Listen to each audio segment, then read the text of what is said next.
Unity by Benjamin Creme's Master. A Master Speaks, Volume 1, page 395. Whenever men meet together in large groups, they adopt a different view of themselves and look at each other in a new way. They are emboldened, strengthened in their desire, and gravitate to those who support their viewpoint. This may seem natural, but why should it be so?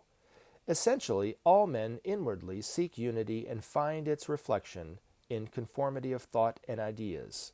This instinct is behind the formation of political parties and other groups. The ideological consensus acts as a magnet and strengthens the potency of the whole.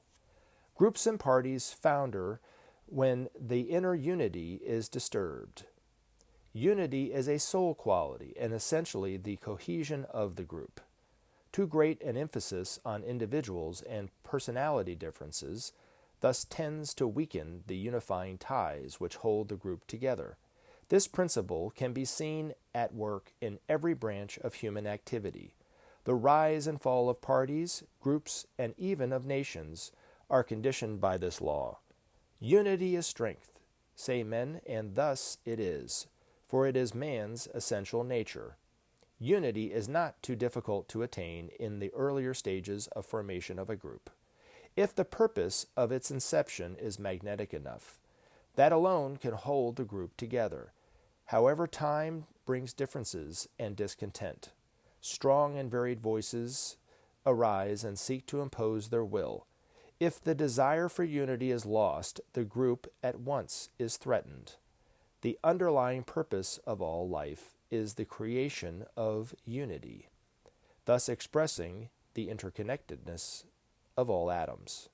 For most men, cosmos is a collection of separate material bodies, infinitely large and distant, inherently obeying mechanical laws of matter. In reality, cosmos, space itself, is a living entity, the source of our being, our mother and father. As souls, we know this to be so, and seek to give expression to the fundamental unity of our nature. A group, therefore, loses this unity at its peril.